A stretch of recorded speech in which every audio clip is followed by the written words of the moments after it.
you are thinking of not voting, hear me well. Don't do that. Do not do that, because it's too important. For this week, I said, let's scrap the whole thing. Let's scrap the format. Yes. Welcome back to yet another episode of It's That Deep, the podcast. I am your host. My name is Faye Shara, and this is a podcast where we go a little bit deep over here. Over here it is that deep, We talk about news and pop culture and music and telly and parliament. We talk about a lot, and we try to figure out what the heck is happening, but also what the heck it reveals to us about who we are as people and who we are as a society. And today will be no different, because things have been happening, things have been going on. But before we get into all of that, how are you guys? What's the tea? What's going on? How are we enjoying this very slow and somewhat stagnant transition into spring, summer? It was pouring down. This week.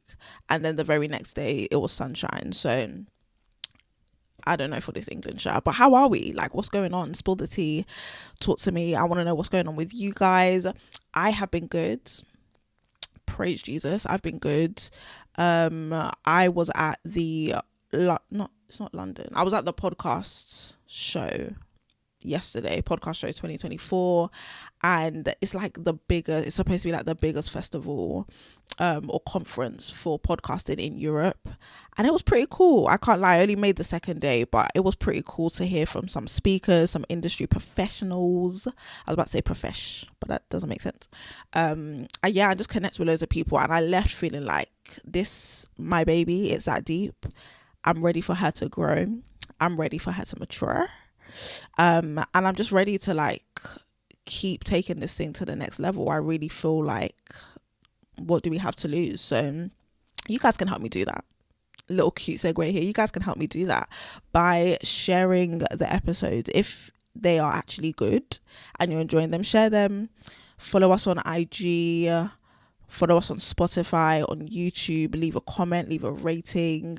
Help me make this thing what I think it could be. Do you know what I mean? I feel like we're gonna go on this little journey together where we really see this thing scale by the grace of God. But let me stop waffling and let's get into the episode. And the reason I say episode and not honorable pick is because I said for this week, I said let's scrap the whole thing. Let's scrap the format, because this week. So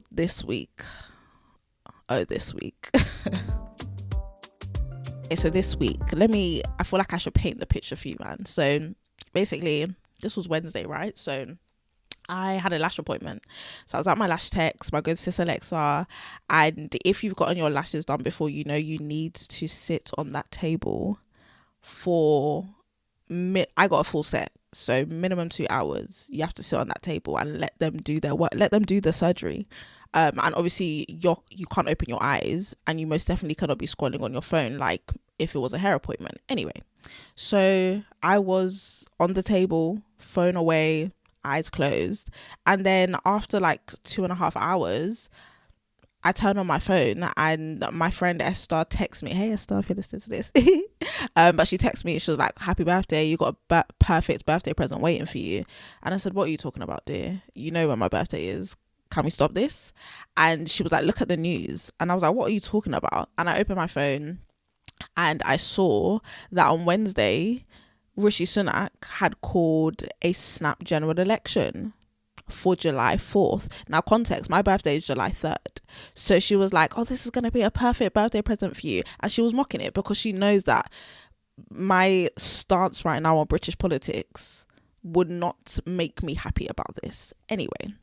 So I opened my phone, I saw the notifications, I said, oh wow, golly, we're having a general election in less than 2 months. And then what really made me cackle was the fact that Rishi Sunak had the gall and the temerity, and I don't even know what other adjective to use, but he decided to make that announcement stood in the pouring rain outside number 10. Not a jacket, not an umbrella, not even an assistant to bear the brunt of the rain and hold the umbrella for him. He just like that, Lasson. I said, what's going on? Why is he doing this?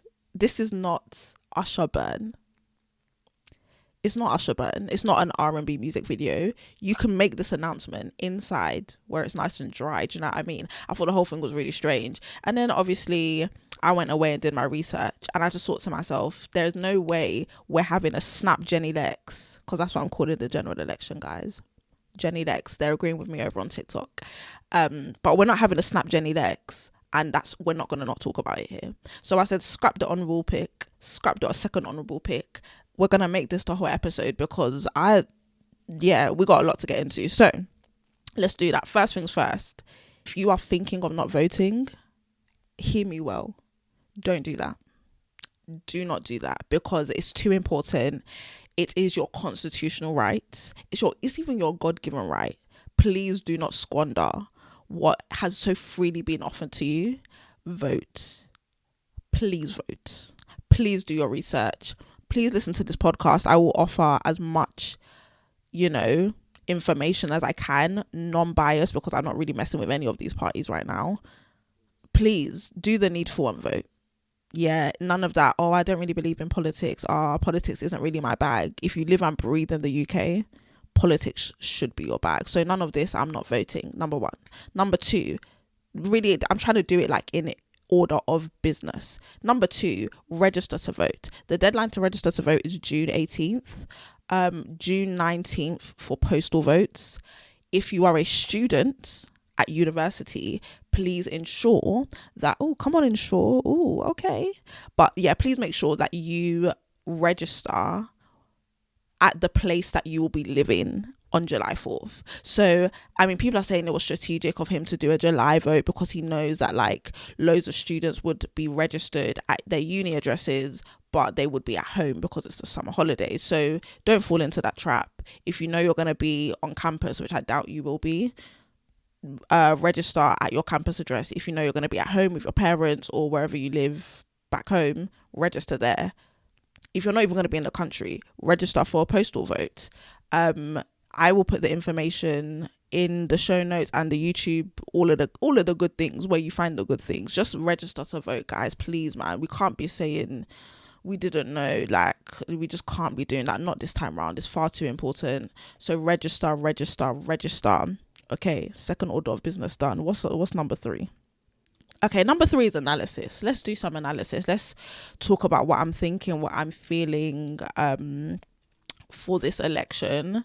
Like I said, I'm not messing with either of these parties or these leaders right now. I think my biggest question was like, why is Rishi Sunak calling this election right now? Like, I remember a July date being mentioned earlier in the year, but they sort of brushed it and they kept saying like October, November, latest like December. So I was curious as to why he called this election. But actually, now that I think about it and I've done my reading and I'm just thinking about how precarious his situation as a leader has been in the last few months, I feel like, do you know what? Fair play to Rishi, man. It's very smart. It's very strategic.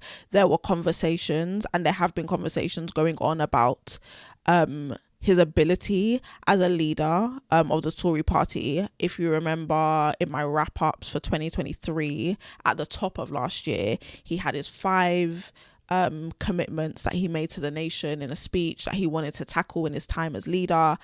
Most of them are yet to be actualized. Just the other day, inflation dropped by about 2%. So I think he's taking that and running with that and saying, look, I'm able to fulfill these 5 commitments. So it's best to keep me on as leader. But obviously there's been rumblings about that, like within the Tory party, and some of them getting ready to supply like votes of no confidence in him. So in him calling a snap general election, he's basically ensuring he stays on as Tory leader and potentially prime minister, because there's no way you have a snap general election but before that time have a race for Tory leadership. You can't have both in the space of less than 2 months. So he's really quickly called that election to basically secure his position as Tory leader. And you know what? Fair play.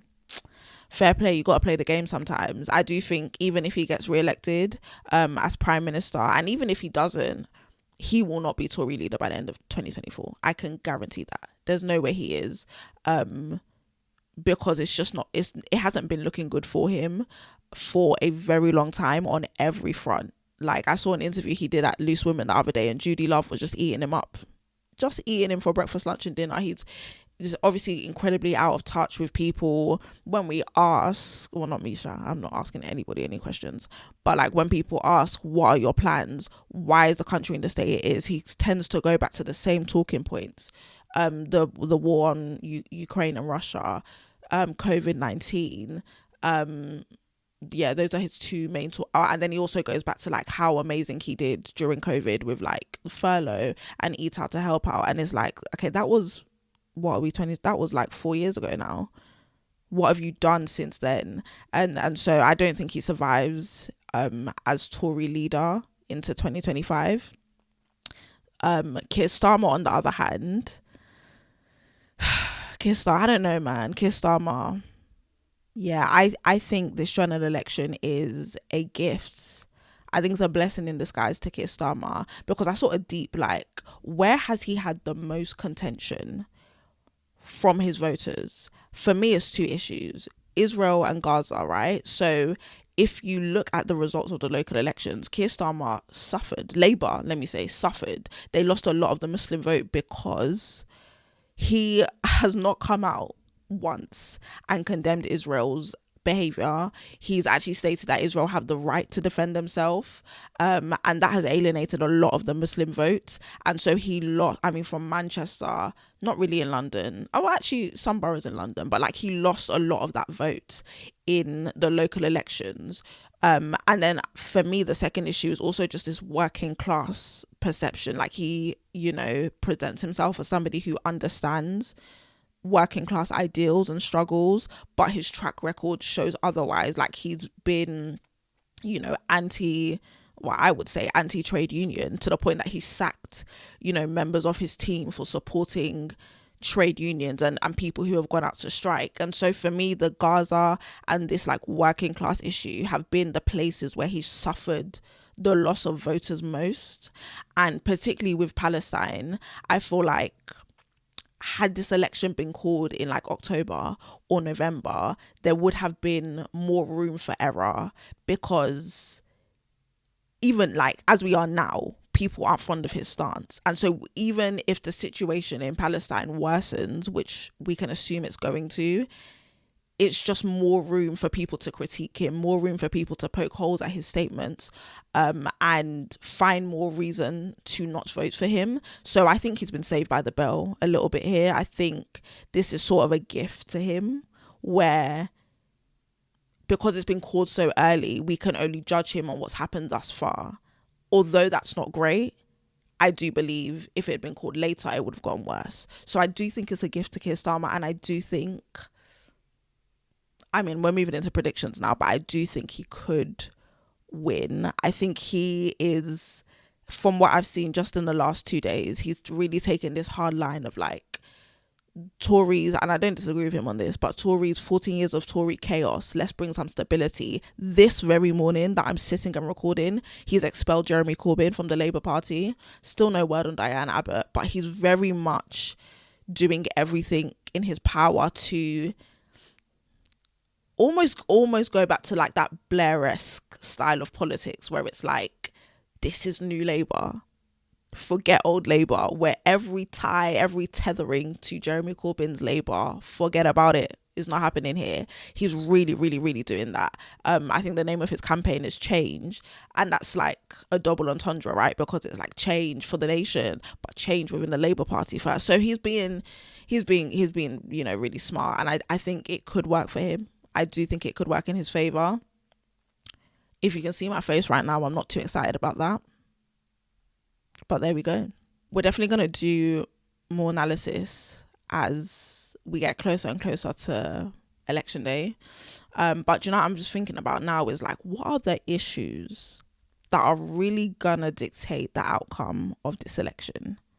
What's going to make or break either one of these two leaders? I think of course, immigration. If you listen to some of the episodes I made at the start of this year, back when I thought the election would be in October or whatnot, I kept saying immigration, immigration, immigration. They are going to make that one of the defining topics of this campaign, particularly Rishi Sunak and the Tories, because obviously they've been trying this Rwanda thing for God knows almost a year now. I think they have sent people off, but only just. And I remember in his speech out when he was standing in the rain, like, I don't know why he did that, but anyways, he made a point to say like immigration is down. So I really think they're gonna harp on, like, in a really subtle way, but like Britishness and bringing back British things for British people and cutting down immigration. I also think, and maybe this is maybe me being in a bit of a bubble, but on the like younger side of the electorate, I think of course Israel and Palestine is going to be a massive talking point, but also could be the issue that really splits the electorate. So where, I mean, we are a two-party system, so I don't think it will do much, but where like it's always been Tory and Labour, I think because of their stances on Israel and Palestine and literally the lack of diversity in them, I think younger voters will begin to explore other parties. And I think if people come out and vote, we could see that show up in like the voting data. What else? I think, issues. I mean, take your pick, bruv. Take your pick. It's been 14 years of Tory chaos, from poverty, and housing to, schooling, knife crime.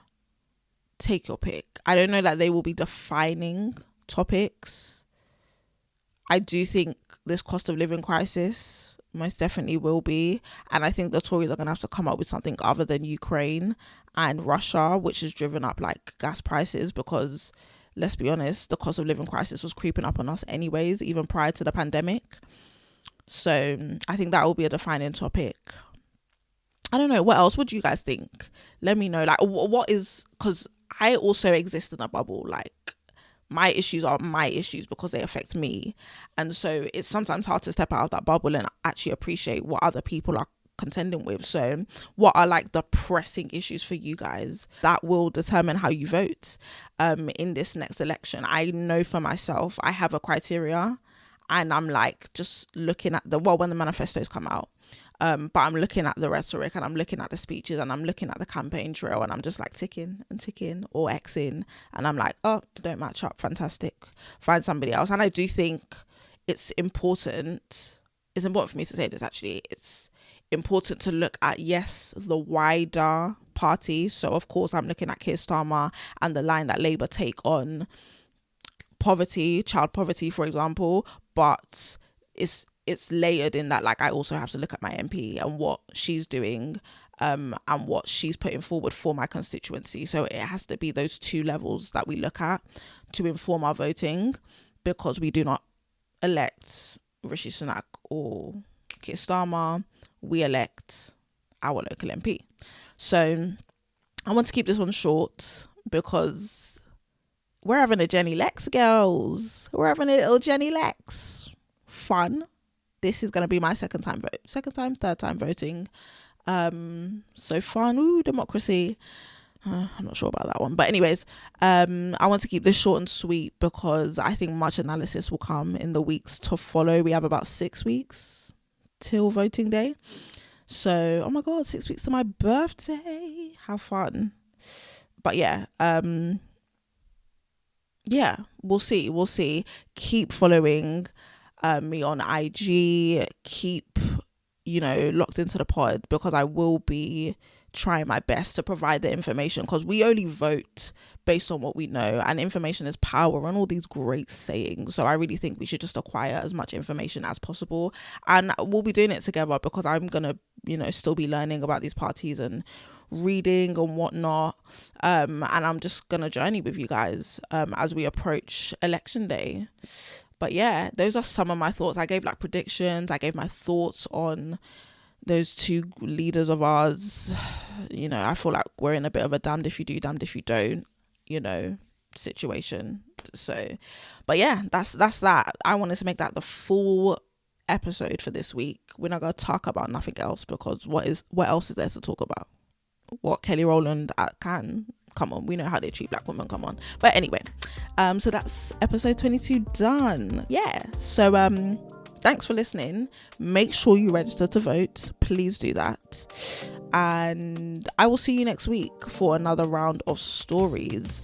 Thank you for tuning in. Take care, have a great bank holiday. See ya.